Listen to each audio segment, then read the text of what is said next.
right, welcome back, everybody, to Cool Times Podcast.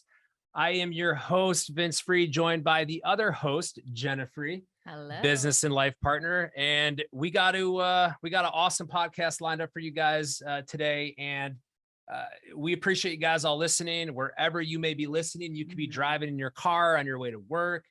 It could be hanging out on the weekend by the pool, drinking some cocktails, listening to the Cool Times Podcast.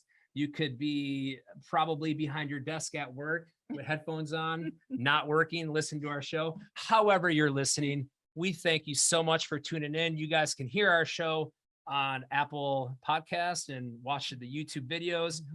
If you watch the YouTube videos, we have a cool new setup in our office, and our guest gets to see it firsthand here. Yes. We are live. We're in the dark. We got the cool light on. We got the cool logo in the background, finally installed. Stepping some things up right here. So, and we're able to do that as we grow the show and the audience. And again, we appreciate you guys for all the love, sharing the show. Yeah, it's not possible. It's not possible without our sponsors. And so we would love to thank Jamison Doors, and we'd love to thank VersaFoam for helping get the word out about Cool Times Podcast. Your contributions are awesome. We'd also like to thank Rytech for being a part of that as well. Thank you guys so much. Absolutely. As we stay on track here and focus on Cool Times, cold storage, construction, and industry, arena podcast strictly about cold storage construction. We meet with end users, architects, general contractors, suppliers, vendors, the whole 9 yards. We have an awesome guest today. I've known this gentleman for many, many years. He is a Mid-South cold storage territory manager for All Weather Insulated Panels, the one and only bodybuilder himself, Chris Bertalan. How are you, bud? Welcome to the show. Yeah. Doing great. Thanks for having me on, guys. Thanks for joining us today. How have you been?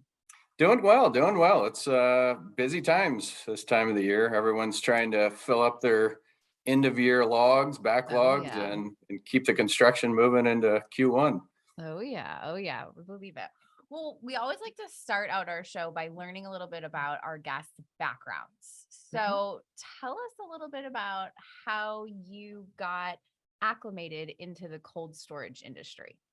I think the cold storage industry found me. I started off in the mid 90s in retail construction. I was actually superintendent remodeling stores in the mall. Okay. So 9 p.m. to 9 a.m., no sound. You couldn't make any noise during the day. So that got old pretty quick. I had a friend of mine that was working at a door company, and just casual conversations asked me if I wanted to get in the door industry. That started off with the world's largest retailer. And I spent about 5 years just bouncing from Midwestern town to Midwestern town, doing giant just distribution centers, 3 months each project. That eventually evolved into me going to work for a door supplier, a manufacturer, and their niche was cold storage industry. And kind of just found my way through the tracks of construction into the cold storage. And I noticed that the more jobs that you went to, it was the same faces, the same customers, the same contractors, the same electricians. It was kind of a tight niche industry, if you will. Yeah. And I bet you two have history in that door industry, don't you? We do. Chris and I used to work at the same door company. If you Google it, you'll find out. I think at one time you had my phone number on your voicemail, I think, for technical services after hours. I did throw you under the bus, man. I'm like, I'm not dealing with this here. Everyone call Chris Bertalan. He's the man. I mean, you were the quarterback, man. I mean, you installed, I remember before you came to work for that door company, when you were doing all the dock and doors and door installations and working for that retailer. Who was the largest retailer? Can I ask you that? It was Walmart. Oh. I didn't, at that time, I was just a kind of a labor only contractor. And I knew there was a better side of things. Sure. And I started my own business. And through that door company we worked at, I found there was a niche in the cold storage industry. There wasn't a lot of people that wanted to go spend their nights and weekends in freezers and minus 20 and pulling out doors that were put in the 70s and updating with modern technology. I traveled to Kansas City, I think one time, and I like learned from Chris installing I remember doors. that. And it might've been for a chicken kill plant, and the whole town smelled different. I do remember that. I do remember that. Yeah. And dude, I learned so much from him. I remember installing air doors inside freezers on the weekends for Ganella bread, I think Yeah. in Chicago. and yeah, that Trying to lift an was- air door up without a forklift. Just Yeah. you and I and another fellow. That was great. Those working in the -10 freezer were cool times. They were. So They certainly cheesy. were. So cheesy. Yeah, dude, I learned a lot from you, and you were so smart with everything. I literally had, when customers had problems, I left your name and number on my voicemail to give him a call. Right. So did you ever run into the same issue that Vince did with maybe like friends or family not really understanding what you did? I don't know if they fully grasp what we do currently. Okay. You know, you tell people doors, they think about your garage door, they think about your front door. And it was so much more than that. The company we worked for didn't offer anything remote to that. I mean, the past company that they went after pharmaceutical manufacturing, cold storage, and a big government job. So it was kind of a recession-proof company, still is. Everyone needs their drugs, everyone needs their food, and the government's not getting it smaller. So That's true. Unfortunately. Okay. And so walk us through. So you started there. Was All Weather your next step then? All Weather was my next step. I've been a year and a half with All Weather now. Excellent company to work for. Awesome. Management, the staff, everyone there actually cares about the customer, cares about the end user, cares about the quality going out in the field. And it's just a phenomenal company to work for. That's cool. That's cool. Do you have a cool moment? Now, it doesn't have to be just at All Weather. And this, again, is sponsored by our dear friends at Rytech. It's our cool moment of the Cool Times podcast, where we ask you if you have a moment that you have encountered in this industry that made you go, this is where I want to stay. This is where I want to build my career because of this moment. Or maybe it's a person. I'm not sure. We've gotten both. I would say I was in that working for the world's largest retailer, and I was an installer at the time, and they bought their first cold storage building.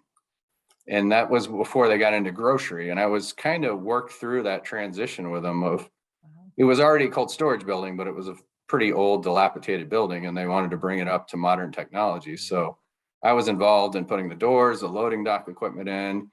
They kept us around to upgrade steel, structural steel. It was a very interesting experience. And then from that, you've seen where they've grown now, where they're doing automation and cutting edge technology in the cold storage. Yeah. I also have other stories that maybe not the coolest time that should have diverted me from the cold storage, being in somewhere in the middle of Minnesota and looking at a vat full of pig's heads in the middle of the night. Yeah. Maybe not the coolest. This is a non-rated show, so you can kind of say whatever the hell you want. I mean, we try to keep it low key in conversation, man. There's some messed up things that. There's some things. There's nothing that goes to waste at those facilities. It's interesting. Yeah. Everyone loves hot dogs. No one asks how they're made.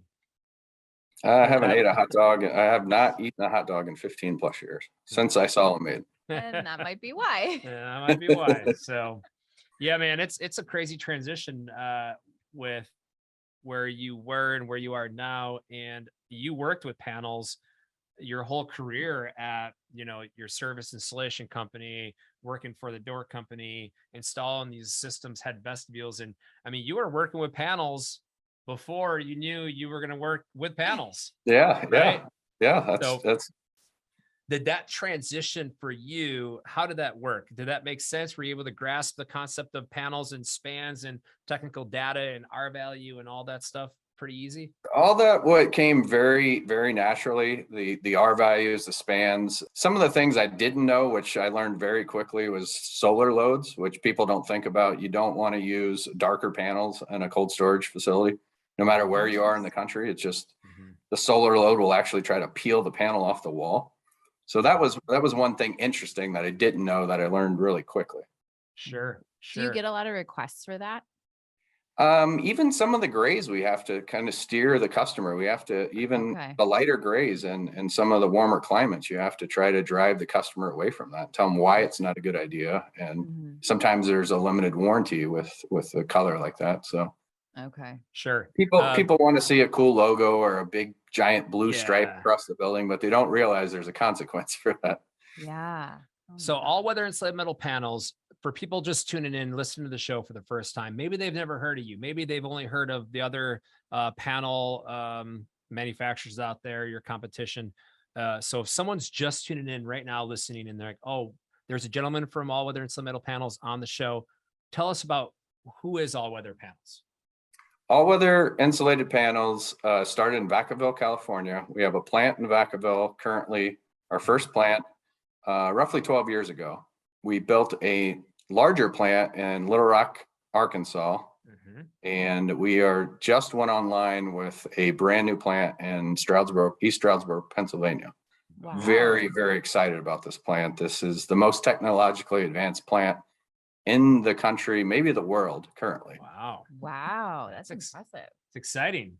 Well, you stole my cool question I was going to ask you about. What innovative things is All Weather coming out with that people don't know? It's exciting, and I think that's it, right? Unless you got other. Yeah, there's a few things. The plant in Pennsylvania we're very, very proud of. By the end of this year, we will be coming out with a 44-inch interior exterior panel. Oh, wow. Right now, currently, we just have a 40-inch interior exterior panel. So we're Okay. going to go 44 for both. That's very exciting. And then some of the things our engineering teams are working on are 3D models or BIM files are very accessible now. Doesn't Okay. apply a lot in the cold storage, but we do have an entire commercial team. Sure. Wow.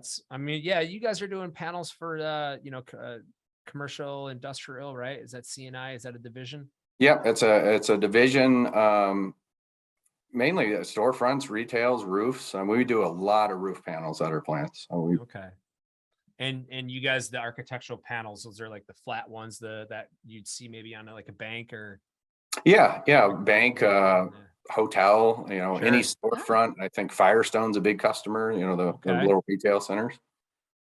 Okay. And speaking of roof panels, you guys have a product called One Deck, and that seems to be a hot topic these days. Everyone's talking about One Deck, and it's I'm gonna ruin this. I'm gonna let him Probably a good explain idea. Probably a good more idea to what let it him is, tell but us. it's essentially a panel that gets installed on top of a steel structure, and by doing so, you can get rid of the decking, and it's the decking and insulation all in one, and then you just put a TPO membrane over the top, and voila. Did I do it right? Is that it? It did pretty well rendering. The Tell us about really it. nice part about One Deck is if we're in early enough on the design, we can achieve diaphragm shear. So we can actually take some of the steel out of the building, the cross bracing, depending on wind loads, where it is in the country, and the height of the building, all those are factors. But if we're in early enough on the design, you can save money on the steel. There's so much less waste. There's a fraction of the trucks that show up. You just literally have panel and membrane. When would you, so early, you're saying early enough in the design, like for people who are listening, like when would this be beneficial for them to talk to someone like you about this One Deck? When they're starting the concept of the building and starting to design the structural steel of the building, that's when the conversations need to happen. Got it. Okay. That's early, my man. That's a long sales cycle. It's a long cycle, but it's worth it in the long run with the amount of money you save. Well, it's And we all know too. that conventional roofing is, the lead times are out there. Yeah, where we do run into a supply chain issue with those materials and fasteners, and that insulation is not getting any cheaper. And I think you guys have a product that, if done early enough, can probably save a lot of time and money. That's a big value. Yeah, and it doesn't, if we miss the early design stage, it's still applicable for any roof. And it's a great product for re-roofing. If you're going to pull off a conventional roof, you can take off what you can put back in a day, and it's fairly weather resistant before the membrane's down. So I mean, for a building owner that's trying to re-roof an old 20-year-old roof, it's a great product. So roofing insulation, It's typically when they do roofing insulation, they do like 2 or 3 layers of that, right, for a cooler and or freezer. And then if you're going to sub that out and put in a all weather one deck, does the thickness typically the same as the roof insulation thickness, or are you guys getting more R value than a typical roof insulation board? We're on the one deck product, we're averaging 8 Rs per inch. So, 5-inch panels at R40. So we're about the same, and you can up the R value and it makes it easier to get permits. I've just found out recently. Okay. And so like to get an R40 out of conventional roofing, how thick do you got to go for that? Do you know? I think they're in the 7 range. They're 7 R per inch. So in the 7 range, we're just slightly better than conventional roofing. I got it. Wow. Well, speaking of slightly better, I'm gonna ask you a question, and I love asking this question because I come from a sales background, and I always like to ask our guests, why are you different? Why should we buy from All Weather? Why should people listening buy from All Weather? Why should people buy from Chris Bertalan? Well, number one, it's the service side of All Weather. Everyone at All Weather cares about the customer. They care about the installer. They care about the product going out in the field. That was a big selling point when the opportunity came my way. And it was the same question I asked All Weather, is what makes us better than other panel companies. And it was always driven into us. It's the service side. It's how we take care of our customers. I like that. Absolutely love it. It's important. It builds really solid relationships. And if they don't buy from you, you're just going to power lift them and throw them through a wall. So y'all don't know Chris like I know Chris. This guy is like you're a professional body. I would say amateur. You're amateur power lifter. Powerlifting. Currently have a couple state records in Arkansas. Working on some other states. So I'll work my way down. Tell us about that. Tell us about that. I went to a team building trip in Milwaukee. It had to be 12 years ago, and it was a powerlifting gym, and it was a kind of a sales orientated team building exercise. And the person that sponsored this team building thing just told the gym owner to make all these guys puke, like do whatever you have to do. So it was like a CrossFit circuit, and you were doing 20 push-ups, 20 pull-ups, 20 sit-ups, farmer's carries, pushing a sled, just anything you could do to make us throw up. And I noticed that everyone around me was just lifting massive amounts of weights. And when the team building thing was done and I dry heaved in the lawn, I went up to the gym owner and I said, "Can I come back here some other time and try to learn what everyone else is doing here?" And he said, "Sure." I'm great friends with the guy now, and I go and see him all the time. But that kind of started a chain of events. My dad, up until 73, was still competing in powerlifting competitions. Wow. So I had no excuse. If my dad's 73 and getting on the platform, there was no excuses.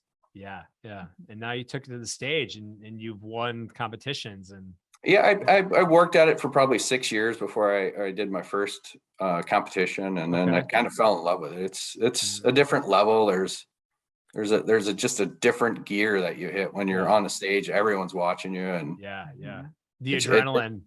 It's literally you versus the barbell. It's not there's other people there that you hope to beat, but it's records against yourself. Totally. How often do you find yourself competing?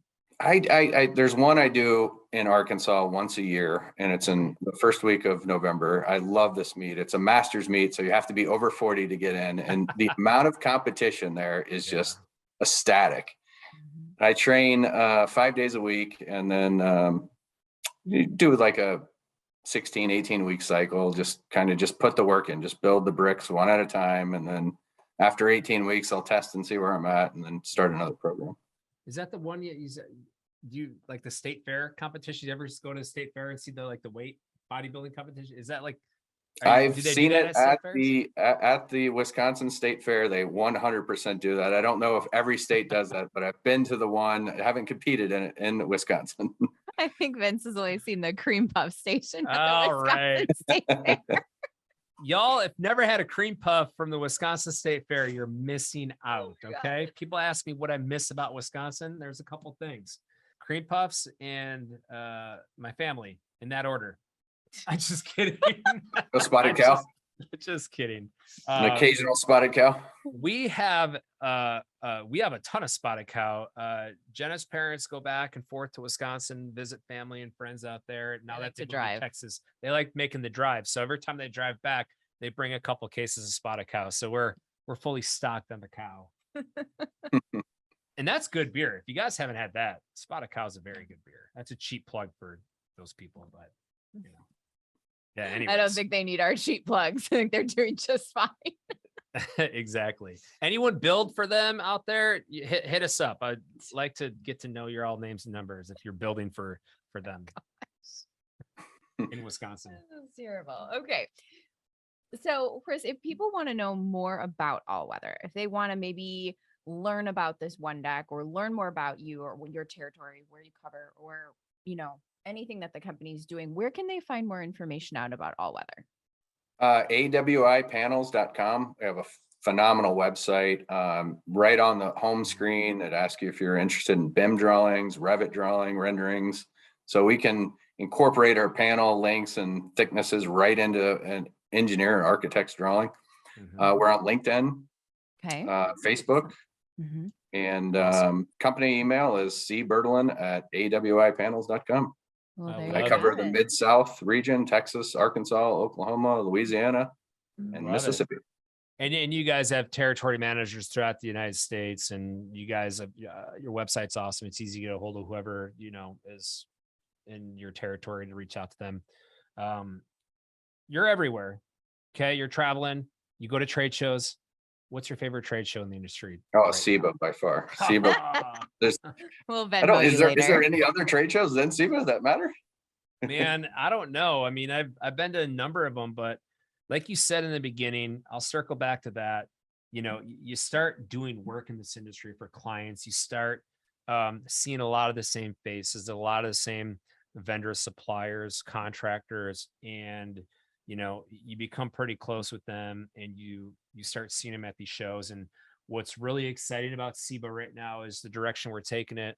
Marko Djiletovic, the new chairman of SIBA, he's got a really good plan in place for the next couple of years. And there's a lot of exciting things happening at the show that I encourage anyone listening to this show right now. If you've never been to SIBA, it's Controlled Environment Building Association.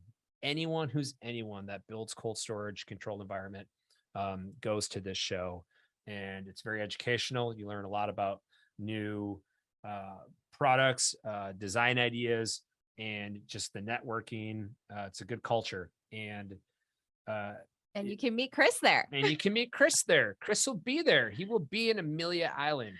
You can ask him about All Weather Panels. He will be in Florida, because aren't you from Florida? Originally from Florida, just west of Tampa, right? So you hit the Gulf, straight off Tampa Road. And you used to live in Florida. You're from there. You live in Arkansas now. Between the two, what do you like more, and why? I love the weather in Florida, the beach. I mean, I grew up just a mile from the beach, so that was phenomenal growing up. I had the opportunity to travel the entire United States. I think there's maybe 2 states, and one's Alaska, that I have not been to, or actually like stopped and worked in. Yeah. And throughout all my travels and seeing all of the United States, a business partner of mine moved to Arkansas. I came to visit him for a weekend, and it's kind of nestled up in the Ozarks, not quite as busy as, you know, Florida or Dallas per se. And his neighbor took us on a boat on Beaver Lake. And on that Monday morning, I called a real estate agent. That was in 2003. I bought a house within 6 months. And I love the 4 seasons in Arkansas. We get a touch of all 4 seasons. Sure. Okay. Florida, you had summer and you had summer. You had summer and light summer, I guess you'd say. Yes. I saw on the news, because we do work out that way. And I saw on the news, it got so cold in Florida this past year that iguanas were falling from the trees, frozen. Like, what? That was like the first article on, you scroll through social media, you get like this news. They know where you go. So it's like, oh, I frequent this area of Florida. You go there, and like, you know, Fox News is like, iguanas are falling from the trees because it got down to 28 degrees at night. Yeah, just wild. What? And it was probably a degree below freezing. It was probably, 31 degrees, and iguanas are falling from trees. Yeah. I will second that opinion about Florida. I love Florida and the vibe and the beaches and the palm trees. It's just so humid there. It is. It's brutal. But It takes a while when I go back to see family to get reacquainted. By the time I'm leaving, I'm like back to acquainted with a climate, and it's time to go. there you go. Well, is there anything else that you want to share with the audience about All Weather, yourself, products coming out, what trade shows you guys have coming up that people can find All Weather at? Anything at all you want to share? We're doing some more regional shows, not the big networking, but we're trying to get more involved in our territories with some of the like Midwest refrigeration and insulating. And that's one I'll be attending here shortly. We're very excited about our DM44 panel. That's going to shape the interior, the exterior of the building, ceilings. We're just going to, 10% bigger panel. It's just, and it's you're all in one panel, right? You can use it for the exterior panel, the interior panel, and ceilings, it has hidden fastener clip. And this is all technical and blah blah blah, but to have the hidden fastener clip capability at 44 wide is very impressive, because now for people that actually have to buy the product and install it, you don't need to buy one panel for exterior and you have to buy another panel product for the interior. It's just one shot. This is what you buy. It's going to be less labor in the long run. You're every 10 panels, you get an extra panel. So it's less butyl, less screws, less clips, less labor, less picks, less trash. And I think generally when you go wider with a panel, you get a little better span. So it's going to be interesting for you as well. Oh, cool. Will be interesting for us as well. You're gonna get a little bit more span out of that 44-inch panel. Well, I could use all the span I can get. So anyways, yeah. Well, hey, I got a cool, anything else, Jenna, you want to add? I'm good. You're good. I threw her off with that joke. Yeah. So this is an exciting segment, last segment of the show. Your favorite segment. Of course it is. It's the cool rapid round question sponsored by Jamison and Versafoam. Why wouldn't I want to do this segment? Are you ready for this, Chris? You understand what we're about to do? I am ready. You told me you've listened to the show. You told me that you've done your homework. You can't steal people's answers. Has to be all you, bro. You ready? I got it. Okay. I'm going to say this or that. For those first-time listeners, it's a rapid round question. It's a this or that. We're going to get to know Chris. We're going to get to know what he likes. And you ready? Here we go. We're going. Let's go. All right. Phone call or text message? Phone call. Toast or eggs? Ooh, eggs. Mm-hmm. Cardio or weights? Weights all day. Facebook or Twitter? Facebook. Facebook or Instagram? Facebook. Facebook or TikTok? Zero TikTok. Facebook. Facebook or Grindr? Facebook. You're ridiculous. Not even sure what that is. Yeah, that's cool. Cold beer or cold drink? Depending on the time of the year. I'd say cold beer this time of the year. Wintertime, probably a nice, neat whiskey. Oh, there you go. Ping pong or air hockey? Ping pong all day. Okay. Beachside or poolside? Beachside all day long. Justin Bieber or Justin Timberlake? I'll take the Justin T. Because Bieber's way out of my generation. He's still a kid. You going Timbo? You're going Timberlake. I like it. Cool, man. Well, you like that. Yeah, absolutely. Chris, thank you so much. We loved having you on the show. You're a stud. Keep doing what you're doing, man. And for all your listeners out there, thank you guys so much. You guys can find our work again on YouTube TV or not YouTube TV, YouTube. Just YouTube. Just YouTube. Just YouTube. Don't go to YouTube TV. You will not find us there. You will not find us there. Cool Times Podcast. Look us up, subscribe, hit that red button. Every little subscription helps us grow the what we're trying to do here and spread the word in the industry. Apple Podcast, share it with your friends, like it, subscribe. Social medias, Facebook, Twitter, Instagram. No TikTok. LinkedIn, no TikTok. I don't know how to also no TikTok. I don't know how to work TikTok, so I'm gonna stay away from that one. We're too old for TikTok. But that's where you will find our work. This is episode 14, Chris. We don't exist without awesome guests like Yes, you. thank you so much. And again, thank you guys out there for listening. Thank you to our sponsors, RideTech and Jamison, Versafoam. Thank You you, guys guys. rock. Yeah. Until next time, y'all. Until next time. All right. Cheers. Thank you.